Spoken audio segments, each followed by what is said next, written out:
За зэрэг Алтан дээлийнхэн маань Монгол улсын шинэхэн гавьяатаа үлгийдэн авлаа. Дөнгөж сая та бүхэндээ баярын хурлын дараа хүндэтгэлийн тоглолтыг одоо үзүүлсэн бол яг одоо та бүхэндээ шинэхэн гавьяатын сэтгэлдлийг хуваалцахаар бид та бүхэнтэй Хөрөлбаатар гавьяатайгаа уулзалж байна. За баярын мэнд хүргэе. За юуны өмнө танд Монгол улсын соёлын гавьяа зүтгэлтэн гэсэн энэхүү одоо хүндтэй шагнал хүртсэн явдалд баяр хүргэе.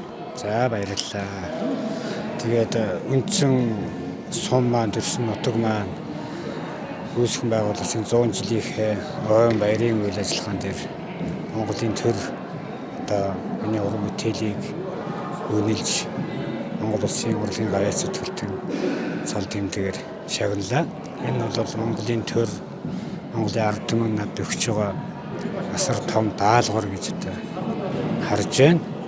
Тэгээд энэ хүндэтгэлийг, төрийн хүндэтгэлийг төрсөн нутагтаа, нутгийнхаа уул устай, ус агаартай хамт, нутгийнхаа ахан дүүстэй хамт дөрвөжгийн эрдмийн театрын уран бүтээлчтэйгээ нутгаас төрсэн одоо эрхэм гавьяа дүүнэртэйгээ хамт байж та бүхэнтэй ажиллаж авсандаа туйлыг баяртай байна.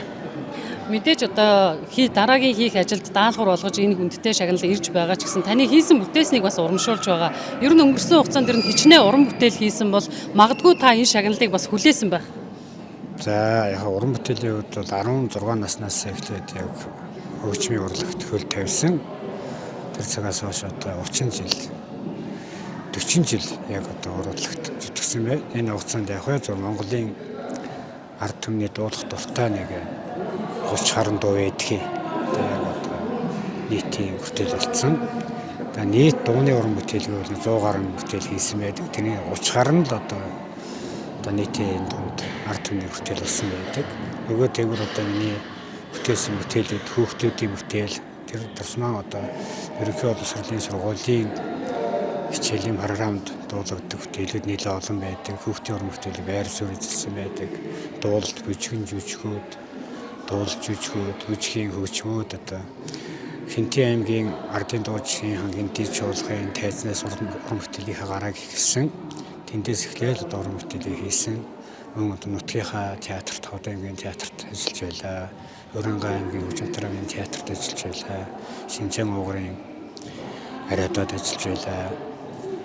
Үнэхээр одоо энэ хугацаанд хийсэн бүтээлүүд маань бас үр дүнтэй байсны гэрчин байна та гэж одоо баярлж байна. Мэдээж одоо танд энэ шагнал оройтож ирсэн гэж зарим хүмүүс бол бас талархан хүлээн авч байна. Таны хувьд хэр хүлээсэн бэ энэ шагналыг? Би мэдээгүй. Ер нь бол яг хоо зүгээр төр үнэлэх цагтаа одоо үнэлэмжийг олгодог юм байна гэдгийг л одоо харж байна. Сая бол яг байхнаас яг тоглолт эхлэх гэж байсан. Тэгээд нутгийнхаа ах дүүс, нутгийн ард түмний дунд байсан. Гинт одоо Монгол улсын урлагийн гавьяа зүтгэлтэн ихэр чинь зүүд чим шиг бас ихтэй сонин санагддаг юм байна. Нууцгүй нэг ихэд одоо тоглолт дууслаа сэтгэл амарч байна. Тэгээд хамгийн сайхан та бүхэнтэйгээ хамт байж байгаа. Одоо энэ хүндэтгэлийг хүлээсэн. Энэ бол миний урлагт одоо хамт ажиллаж байсан Хинтээ аймгийн ардын дуучин хан Гинтий чуулгын уран бүтээлчид, Ховд аймгийн Хүчинтаргийн театрын уран бүтээлчид, Өрөнгө аймгийн Хүчинтаргийн театрын уран бүтээлчид надтай хамтарч уран бүтээл хийдэг бүх уран бүтээлчдийн маань уран бүтээлийн үнэлэмжл гэж харж байгаа. Тэгж тэднэртэй маш их баярлж байна. Өнөөдөр бас төрлөх сумынхаа 100 жилийн огоор энэ хүндтэй шагналыг хүртнэ гэдэг бол таны үед бол бас бахархал. За ялангуяа Алтан дээл нутгаар овоглохын бахархлыг та сэтгэлээ хуваалцвал. Ер нь бол би нутагтаа их нутаг амьтай.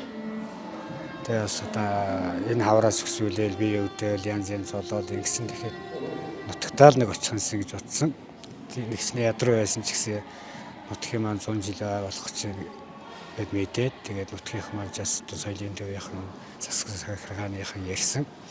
Нутгийнхаа хүрээ дээр их маш их баярлсан. Ирээд одоо энэ 100 жилийнхаа концертын дээр энэ уран бүтээлчтэйгээ хамтарч ажиллалаа.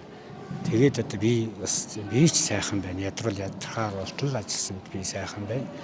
Нутаг амьтаа учраас нутгийн тухай уран бүтээлийг маш их хийдэг. Жишээлбэл одоо чөтөр миний яг 100 жилийн басхан дээр анхынхан тэр ороо ахтайгаа хамтарч бүтээсэн Цэд аялтаа дууны юг хөшөөг нээлтийг хийлээ. Баруухын маань хүүхдүүдэд энд босгосон байж байгаа. Мөн одоо би өөрөө загчин усаатан загчин гэдгээрээ их бахархаж явдаг. Загчин төмнийхээ одоо дуулалыг би бүтээсэн. Мөн одоо ховдын хүн гэдгээ утгаараа Мориор наадмын одоо гран-приг би Ховд аймгийнхаа шитээн болсон сүлд болсон хайрхан Баатар хайрхан дууга бүтээгээд авчирсан. Тэгэхээр ингээ бодоод байхаар энэ нутагтаа орондоо зориулсан алтан сүрлэг уулстай зориулсан уран бүтээлүүдийн маань хүч, энергийн хүч гэж бас байдаг байхаа гэж одоо ер нь л бол уран бүтээлүүд их хайртай. Тэр тусмаа нутагтаа зориулсан уран бүтээлүүд маань миний одоо яг үндсэндээ бурхны тарин шиг байгаасай л гэж би хүсдэг. Тэгээ барагч тарин болцсон шиг байлээ.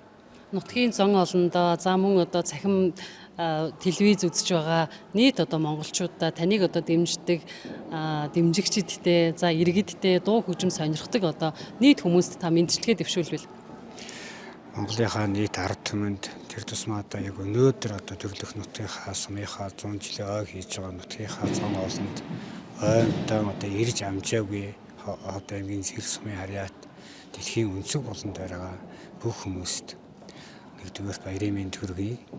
Хоёрдугаард бол одоо Монголын ард түмэн намайг миний уран бүтээлийг дуулдаг, хүсдэг, сайхан хүлээж авдаг нийт сонсогчтой маш их баярлалаа. Та нартаа баярлаж явдаг шүү. за баярлалаа ингээд 100 жилийнхээ ойгоор бас сайхан баярлаараа. За сайхан баярлалаа. Тэгээд танаа телевизийн уран бүтээлчд бас баярын мэндчилгээ дэвшүүлье. Сайхан баярлалаа. За баярлалаа тэгэлгүй яах вэ? Үзэгчдээ Олон угсаатны телевизийн цахим хуудасаар зэрэг сум үүсгэн байгуулагдсны төвхт 100 жилийн баярын арга хэмжээг та бүхэндээ хүргэлээ. За өнөөдрийн хувьд баярын хурал хүндэтгэлийн концертыг одоо та бүхэндээ хүргэсэн бол 23, 24-ний өдрүүдэд баярын нээлт бүхийн барилдаан хурдан мордын уралдааныг бас мөн шууд дамжуулан үзүүлнэ. Анхаарлаа хандуулсан үзэгч та бүхэндээ баярлалаа.